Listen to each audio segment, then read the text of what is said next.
I needed to eat, Michael. I didn't have a fallback plan. I didn't go to college. I didn't have rich parents. I didn't have a degree. So um, the same drive that I had when I was knocking on doors to get that next house to paint is the same drive we have today in putting these deals together. And after doing more real estate, Mike, I got into the mortgage business. The mortgage business led me into more real estate. More real estate led me into volunteering for a guy that had 16,000 units of housing, of apartments in 2008. I fast forwarded a long time. There were a lot of years between that.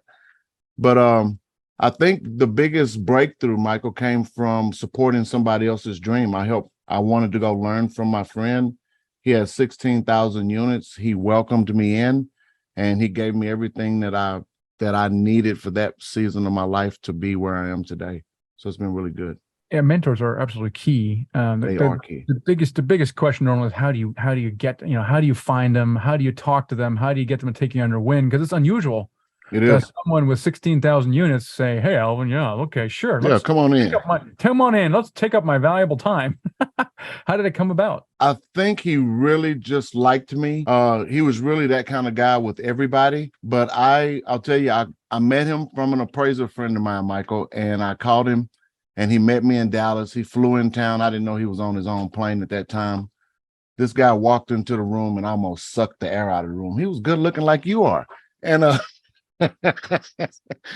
but after that meeting, he told me he would help me because I had just started a nonprofit and I wanted to go buy all the HUD houses that I could find for $1 and repurpose them.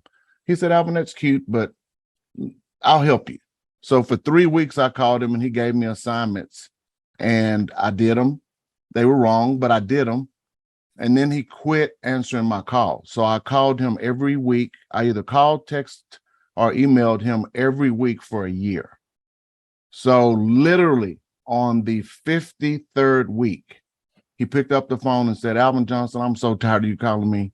If you really want to know what I do, get a suitcase, come up here for 30 days, and I'll show you." So it took a year of me being tenacious, never going away. And so he knew I wanted it really bad. No kidding. Why do you think he stopped answering your calls? Busy. And like, what is this? What was I going to do for him? It'd be like some high school kid saying, "Michael, man, I want to help you. Let me shine your shoes, sharpen your pencil." Because that's what I told him. And it's like, "Yeah, okay, dude. Yeah, okay. Sure, I'll help you." And, 3 weeks, 3 good calls and didn't yield anything. And so I probably would have stopped answering too. Where does that tenacity come from? I needed to eat, Michael. I didn't have a fallback plan. I didn't go to college. I didn't have rich parents. I didn't have a degree. So the same drive that I had when I was knocking on doors to get that next house to paint is the same drive we have today in putting these deals together. I love it, and we got to eat. And now we have an opportunity to be responsible for our associates and the people that have come alongside of us and their families. So now it's beyond my hand to mouth.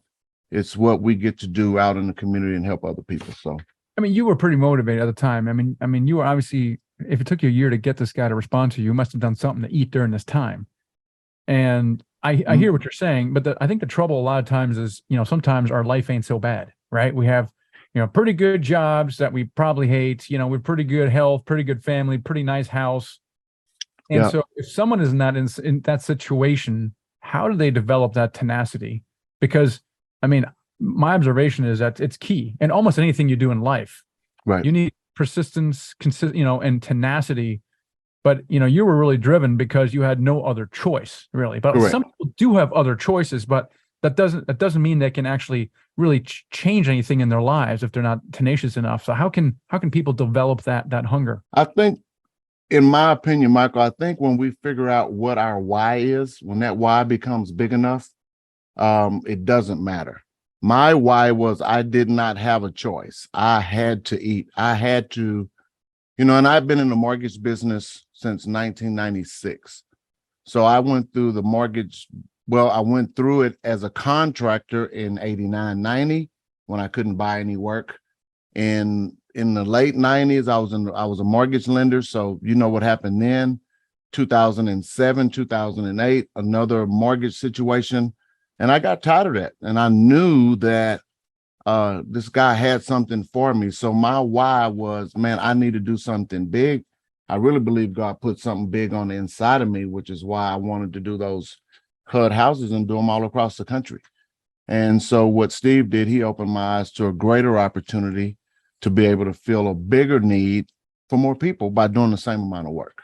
Which And was what? What was that bigger opportunity that impacted more people? well, that's going from one single family home to a multifamily development that has 100 units, 200 units. And he said, Alvin, it's just more zeros and more keys. That's all. Same amount of work. Why were you focused on HUD and specifically? I know he added a 0 2 at the end of it, but what attracted you to that specific strategy? Well, great question. Being in the mortgage business, one of the things that made me really successful, Michael, was I love to educate my clients. So I didn't have clients taking out 2-year arms that were going to adjust when they weren't escrowing their property taxes and all that stuff, waiting on the implosion to happen. So I took that same education piece and wanted to do something really good. I was making a lot of money, and I was literally looking for a way that I could do this with and only pay my fair share of taxes. So one way of accomplishing 3 things was to have a nonprofit that did that acquired the homes, that did the renovations of the homes, that sold the homes, that made the money, and I would just get a salary from that. And I got to accomplish everything that I wanted through the nonprofit and eat.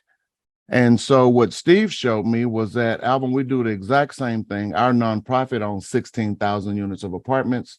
You can do it with one house that you're going to go get for $1 from HUD, and then you're going to have to do this and blah, blah, blah, and all this work for a $50,000 house when you can go buy a 200 or 300 unit apartment complex, provide affordable housing to people that really need it, and you can do good while doing good. And so that's what we've been able to do, put together win-win situations with our investors, our partners, with city governments, with HUD.